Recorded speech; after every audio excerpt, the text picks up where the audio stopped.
ओम अज्ञानतिमिरान्धस्य ज्ञानाञ्जनशलाकयः चक्षुरुन्मिलितं येन तस्मै श्रीगुरुवे नमः। हरे कृष्णा।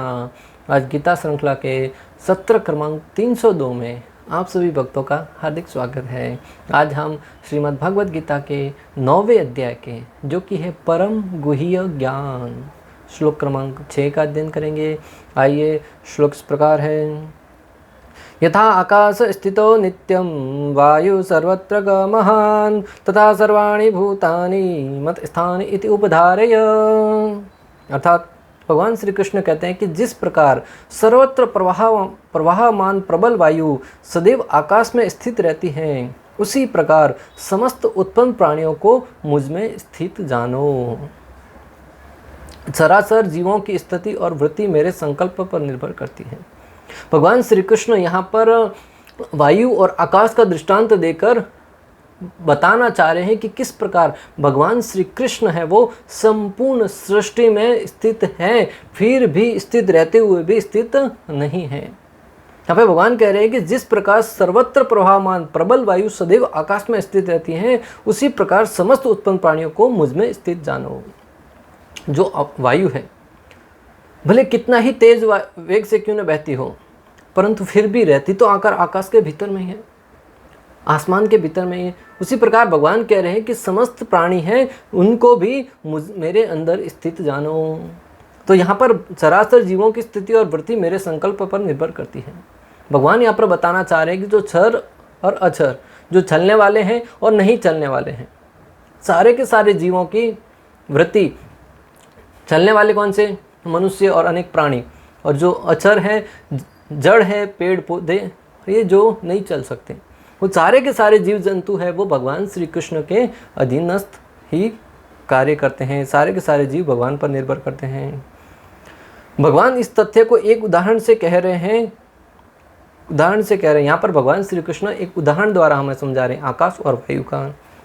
निरालंब महत आकाश में निरालंब महान वायु स्थित होकर सर्वत्र बहती हैं।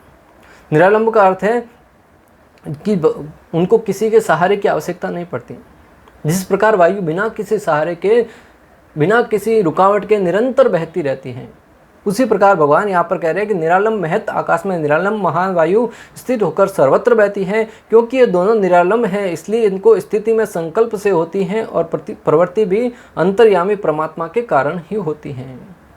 भगवान कह रहे हैं कि जिस प्रकार ये भी बिना किसी सहारे के चलती है, उसी प्रकार भगवान भी बिना किसी सहारे के सारे की सारी सृष्टि की उत्पत्ति करते हैं, सारे के सारे जीवों को चलायमान करते हैं, और भगवान की इच्छा से इनकी उत्पत्ति होती है, भगवान की शक्ति से ही वो चलायमान होती है, और भगवान की इच्छा से ही उनकी पुनः भगवान में उनका प्रवेश हो जाता है, समावेश हो जाता है प्रलय के समय। इसको श्रुति से इस प्रकार समझा जा सकता है। तैत्तिरीय उपनिषद 2.8.1 में वर्णन आता है, यद विषावात पर्वते, भगवान के भय से वायु भी बहती है। श्रुति शास्त्र में वर्णन आता है कि वायु है वो भगवान के भय से बहती है। भक्तों, जब सूर्य भगवान के भय का अर्थ है यहाँ पे भगवान के आदेश से बहती हैं, भगवान की आज्ञा का पालन करते हैं। अगर साधारणतया हम देखते हैं कि कोई व्यक्ति किसी के पास काम करता है, तो उसको हमेशा ये भय बना रहता है कि जो उन व्यक्ति ने नियम बनाए हैं ऑफिस जाने का, यहाँ पे वहाँ पे काम करने का, उन सारे के सारे नियमों का पालन करता हुआ अगर मैं काम नहीं करूँगा तो मुझे यहाँ तो नौकरी से हाथ धोना पड़ेगा, यहाँ सैलरी में कटौती होगी। तो एक तरीके से देखा जाए भय बना रहता है। उसी प्रकार वायु है, सूर्य देव है, अनगिनत जितने भी देवी देवता हैं, सृष्टि में जितने भी जीव हैं, सब भगवान के अधीनस्थ हैं, और उनको सबको भगवान का भय रहता है कि अगर वो भगवान के आदेश का पालन नहीं करेंगे तो भगवान की क्रोध का सामना करना पड़ सकता है।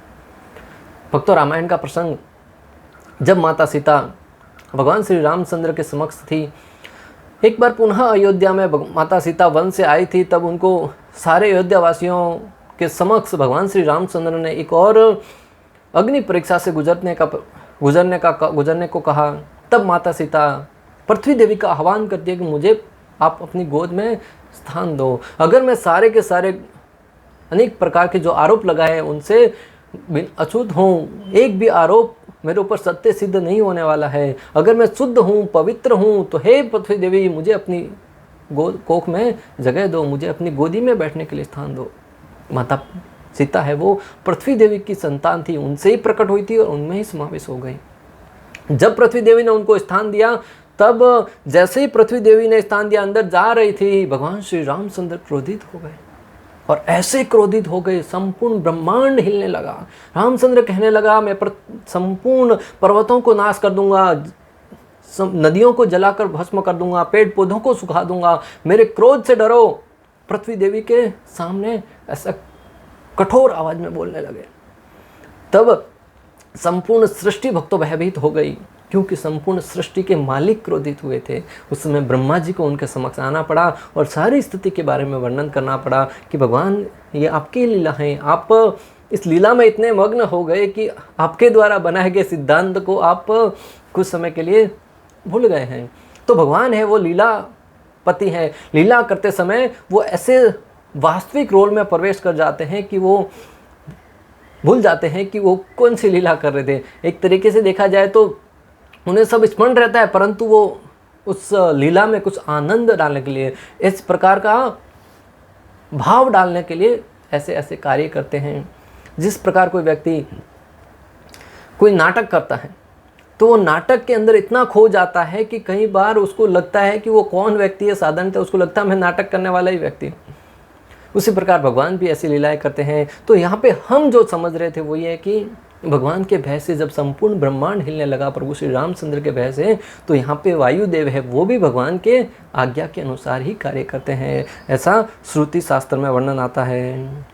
जिस प्रकार वायु की स्थिति और प्रवृत्ति मेरे संकल्प से होती हैं, उसी प्रकार यह जानो कि सभी जीव मुझ में स्थित हैं और मेरे संकल्प द्वारा ही पालित और नियंत्रित हैं। जिस प्रकार वायु भगवान के आदेशानुसार कार्य करती हैं, उसी प्रकार संपूर्ण जीव सरासर है वो सब भगवान के आदेशानुसार ही कार्य करते हैं और भगवान की आज्ञा का ही पालन करते हैं। यद्यपि इन सबसे अप्रभावित रहता हूँ, फिर भी भगवान क्या कहते हैं, मैं इन सबसे अप्रभावित रहता हूँ। यदि मैं ऐसा नहीं करूँ तो आकाश आदि सारे तत्वों का नाश हो जाएगा। बहुत बड़ी बात बोल रहे हैं भगवान कह रहे, अगर मैं अपनी शक्ति से इनका संचालन न करूं तो आकाश आदि सारे तत्वों का नाश हो जाएगा। तो जो भी सृष्टि पूरी की पूरी टिकी हुई है भगवान की शक्ति के ऊपर टिकी हुई है। लोगों को कहते हुए सुनते हैं ये तो प्रकृति के द्वारा हो रहा है। अरे मूर्खों, प्रकृति के द्वारा करवा कौन रहा है? हमें एक पानी का गिलास उठाना हो तब भी हाथ बढ़ाना पड़ता है, उसको उठाना पड़ता है। क्या प्रकृति से स्वयं जल का गिलास उठकर आपके मुंह तक आएगा? नहीं आएगा। तो संपूर्ण सृष्टि इतनी चलायमान है, समय पर सूर्य उदय है, समय पर अस्त होता है, पृथ्वी में सारे के सारे कार्य घटित होते हैं, उसके पीछे कोई तो शक्ति होगी। इतनी बड़ी शक्ति का निर्माण स्वतः तो नहीं होता है ना। यदि सामान्य जन के लिए यह समझ पाना कठिन है कि इतनी विशाल सृष्टि भगवान पर किस प्रकार आश्रित है, किंतु भगवान उदाहरण प्रस्तुत करते हैं जिससे हमें समझने में सहायता मिलती है। सामान्य जन के लिए यह समझना कठिन हो सकता है कि इतनी बड़ी सृष्टि हम अपनी शक्ति से थोड़ा सा कार्य भी नहीं कर सकते, 100 किलो का वजन भी नहीं उठा पाते हैं, उसके लिए भी एडी छोटी की शक्ति लगानी पड़ती है। और भगवान पूरी सृष्टि को कैसे चलायमान करते हैं। मैं अपना खुद का परिवार ठीक से नहीं चला पा रहा हूँ, भगवान पूरी की पूरी सृष्टि कैसे चला रहे हैं। उसके लिए भगवान उदाहरण द्वारा समझाते हैं कि आकाश हमारी कल्पना के लिए सबसे महान अभिव्यक्ति है और आकाश में वायु विराट जगत की सबसे महान अभिव्यक्ति है। भगवान कहते हैं कि हमारी अभिव्यक्ति, हमारी विचार की दृष्टि से आकाश है वो बहुत विशाल है। कभी कभी किसी को कहते हुए सुना होगा कि वो कितना बड़ा था, अरे आसमान जितना बड़ा था। अर्थात हमारी दृष्टि से जो आकाश है वो सबसे बड़ा है और उसमें बहने वाली वायु है वो उसकी विराट अभिव्यक्ति है। हवा है वो कितनी गति से बहती है और पूरे के पूरे आकाश में बहती रहती है। वायु की गति से प्रत्येक वस्तु की गति प्रभावित होती है, किंतु वायु महान होती हुई भी आकाश के अंतर्गत ही स्थित रहती है, वह आकाश से परे नहीं जा सकती है। वायु की स्थिति से प्रत्येक वस्तु प्रभावित होती है। भक्तों, अभी कुछ समय पहले आपने सुना होगा तो चक्रवात आया था, तूफान आया था। 150 किलोमीटर प्रति घंटा की रफ्तार से जब तूफान बह रहा था, सारी की सारी फ्लाइटें बंद कर दी गई, सारे लोग अपने घर में थे, पेड़ है वो हिल रहे थे, ऐसे कहीं तो इमारत गिर गई थी। अर्थात वायु है वो बहुत सारे के सारे जीवों को, सारे के सारे कार्यों को प्रभावित करते हैं। कभी मौसम खराब हो, हवा गलत दिशा में बह रही हो, फ्लाइट वगैरह भी उड़ाने में बहुत तकलीफ होती है। इससे सिद्ध होता है कि वायु है वो प्रत्येक कार्य को प्रभावित करते हैं, परंतु फिर भी वो वायु है वो उस आकाश के अंतर्गत ही बहती है, उससे परे नहीं जाती है, अर्थात उसकी भी कुछ लिमिटेशन है। इसी प्रकार समस्त विचित्र विराट अभिव्यक्तियों का अस्तित्व भगवान की परम इच्छा के फलस्वरूप है और वे सब इस परम इच्छा के अधीन हैं।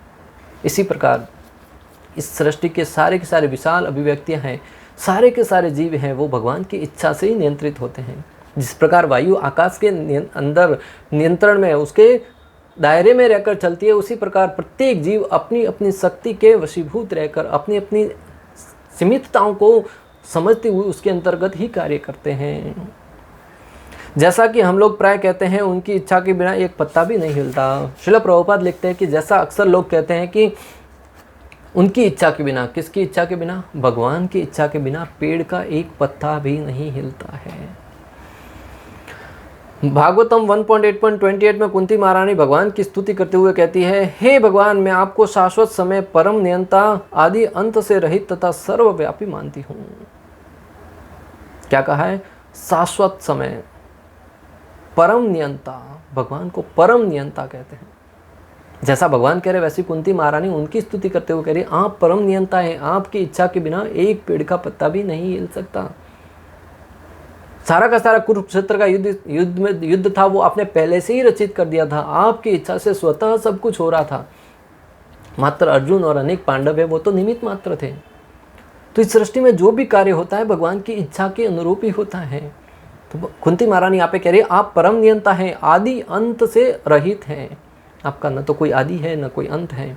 सृष्टि के पूर्व भी आप विद्यमान थे, अनंत है, और सृष्टि का जब प्रलय होता है, ब्रह्मा जी से लेकर सब लोगों का उसमें विलय हो जाता है, सबका अंत होता है, परंतु एकमात्र आप हैं जो हमेशा शाश्वत रहते हैं तथा सर्वव्यापी हैं।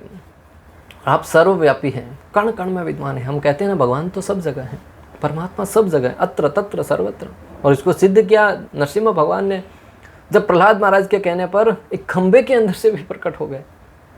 जब हिरण्यकशिपु ने प्रहलाद महाराज से पूछा कि कहाँ हैं तुम्हारे भगवान, अक्सर तुम विष्णु का नाम जपते रहते हो, विष्णु विष्णु करते रहते हो, तुम्हारे भगवान हैं कहाँ? तो प्रहलाद महाराज ने कहा, सब जगह है, भगवान तो सब जगह है।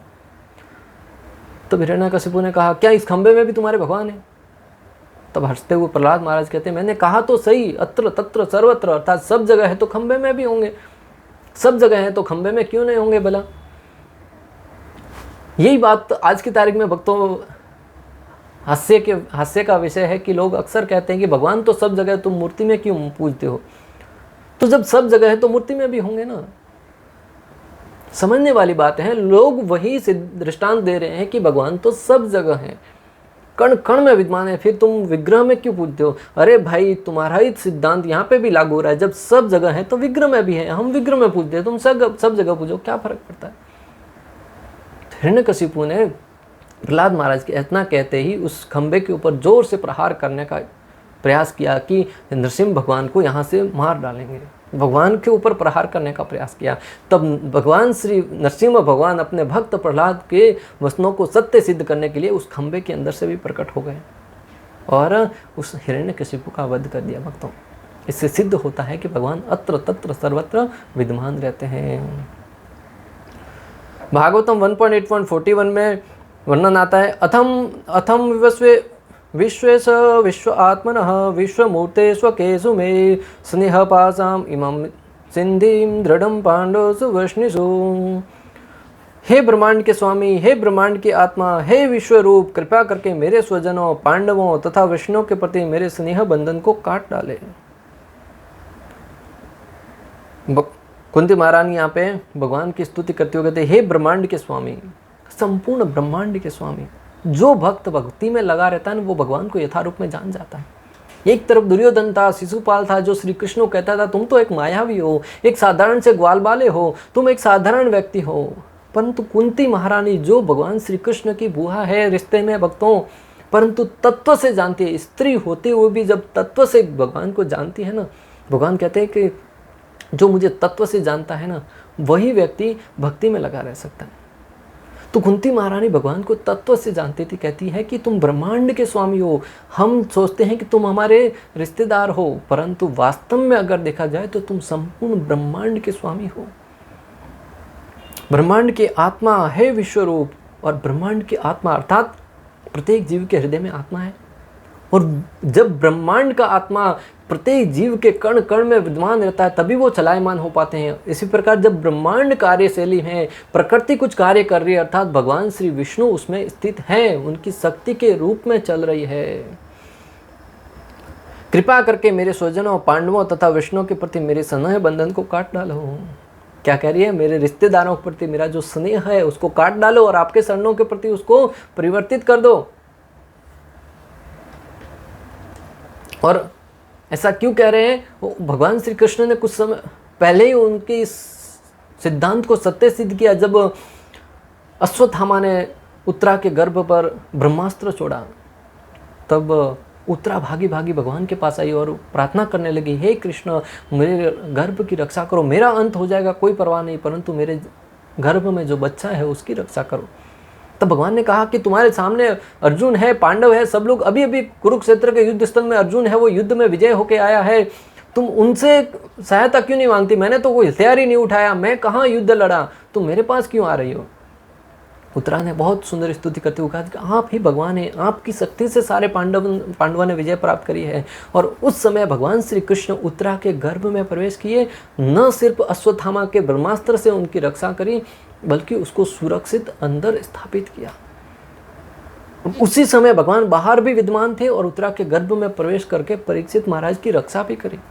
इससे सिद्ध होता है कि श्री कृष्ण है वो परम पुरुषोत्तम भगवान है, उनकी इच्छा के बिना कोई कार्य नहीं होता। और इतना ही नहीं भक्तों, जब भगवान श्री कृष्ण अपने गुरु के आश्रम में शिक्षा ग्रहण करने के लिए गए, वहाँ पर शिक्षा पूर्ण होने के उपरांत, संपन्न होने के उपरांत, जब गुरु दक्षिणा में उनसे मांगा गया कि आप हमारे पुत्र को वापस ला के दे दो। उनके गुरु के पुत्र की मृत्यु हो गई थी, परंतु भगवान यमराज के दरबार तक गए और वापस उनके पुत्र को जिंदा लेके आए। क्या भक्तों, इस जगत में कोई व्यक्ति ऐसा है जो किसी मृत्यु को प्राप्त हुए व्यक्ति को, जो कई वर्षों पहले जिसकी मृत्यु हो गई, उसको पुनः वापस जिंदा करके लेके आ सकता है? अक्सर लोग कहते हैं मैं भगवान, ये भगवान, वो बाबा जी भगवान, तुम भगवान, परंतु भगवान तो यहाँ पे सिद्ध हो रहा है कि किसी मृत्यु को प्राप्त व्यक्ति को जिंदा कर सकता है क्या? भगवान श्री कृष्ण ने ऐसा करा, जिससे हमें समझना होगा कि भगवान है वो कौन है। तो भगवान है वो संपूर्ण ब्रह्मांड के स्वामी है और संपूर्ण सृष्टि के परम आत्मा है। इस प्रकार हम समझ सकते हैं कि प्रत्येक वस्तु उनकी इच्छा के अधीनस्थ गतिशील है। उनकी ही इच्छा से सारी वस्तुएं उत्पन्न होती है, उनका पालन होता है और उनका संहार हो जाता है।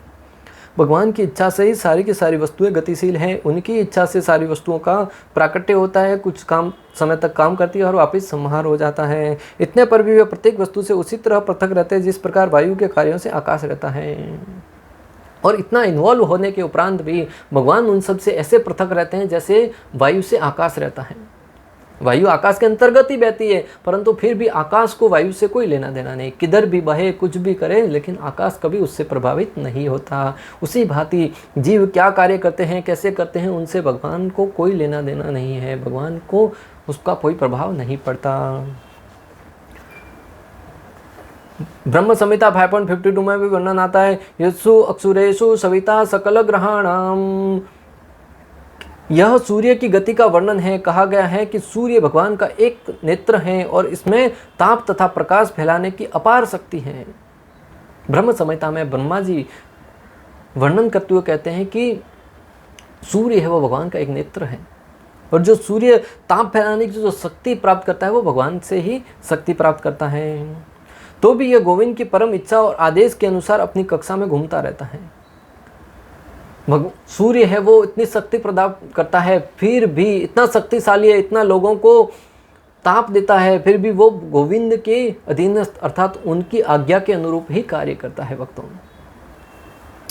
और इसको समझने के लिए हम महाभारत में जाएंगे। महाभारत का दृष्टांत, जब पांडवों और कौरवों के बीच में युद्ध हो रहा था, एक दिन अर्जुन ने प्रतिज्ञा करी कि जब तक मैं जयद्रथ का वध नहीं करूँगा तब तक मैं शांति से नहीं बैठूंगा, और सूर्य अस्त होने से पहले मैं जयद्रथ का वध करूंगा। अगर नहीं कर पाया तो मैं अग्नि समाधि ले लूंगा।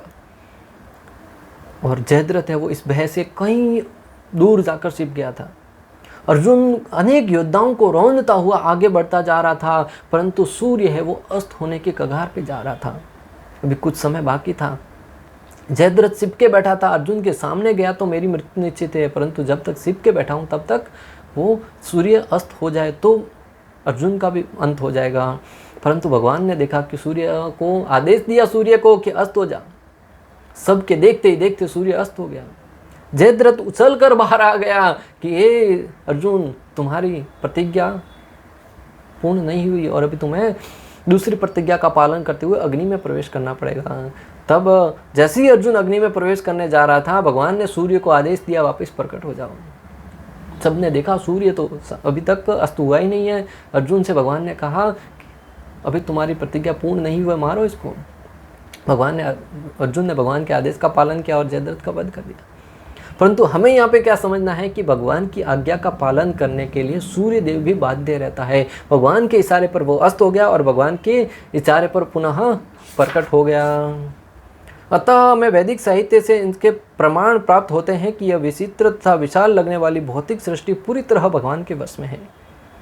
अतः इस वैदिक साहित्य से हमें अनेक प्रमाण प्राप्त होते हैं कि बहुत ही विशाल लगने वाली जो सृष्टि है वो भगवान की शक्ति, भगवान के आदेश के अनुरूप ही कार्य करती हैं और उनके आदेश के अनुरूप ही चलती हैं।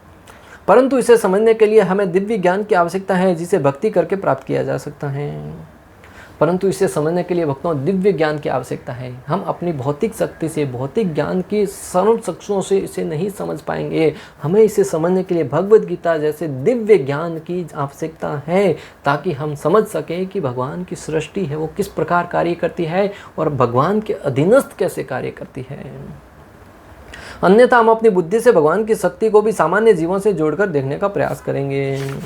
अन्यथा हम इस भगवान की जो शक्ति है उसको भी साधारण जीवों के शक्ति से जोड़कर देखने का प्रयास करेंगे। किस प्रकार व्यक्ति कुछ काम करता है, थक जाता है, उसी प्रकार कहते हैं कि भगवान भी इतने समय से सृष्टि को संभाले हुए हैं, अभी थक गए हैं, फिर भगवान का मृत्यु हो जाएगा, दूसरे भगवान प्रकट होंगे। अनेक धर्मों में ऐसा प्रावधान भी है। अभी हमारे ये धर्म आने वाले, तीर्थंकर आने वाले, अभी ये हमारे ये आने वाले हैं। ऐसे भगवान भी परिवर्तित होते रहते हैं। हाँ, उनके उस संदेशवाहक परिवर्तित हो सकते हैं, परंतु भगवान एक रहते हैं। भक्तों, ये सीखने वाली बात है कि भगवान का संदेश लेने के लिए भगवान के संदेशवाहक अनेक हो सकते हैं और भगवान भी समय समय पर प्रकट हो सकते हैं अलग अलग रूपों में, परंतु भगवान कभी परिवर्तित नहीं हो सकते। अनेक लोग कहते हैं कि हम अपनी परिश्रम से, तपस्या से हम भी भगवान बन सकते हैं। ये सरासर झूठ है, ये सरासर भ्रम की बात है, ये सरासर अज्ञानता है। हमें इतना समझना है कि श्री कृष्ण कह रहे हैं कि परम ईश्वर वही है,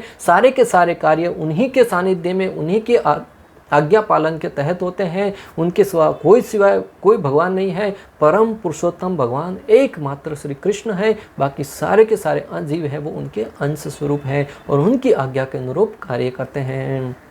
इस प्रकार श्लोक क्रमांक 6 का भक्ति वेदांत तात्पर्य पूर्ण हुआ। अंत तक हमारे साथ बने रहने के लिए आप सभी का हृदयपूर्वक, प्रेम पूर्वक बहुत बहुत धन्यवाद। श्रील प्रभुपाद की जय, श्री श्री राधा गोपीनाथ भगवान की जय, श्रीमद् भगवद गीता की जय। हरे कृष्ण कृष्ण कृष्ण हरे हरे, हरे राम राम राम।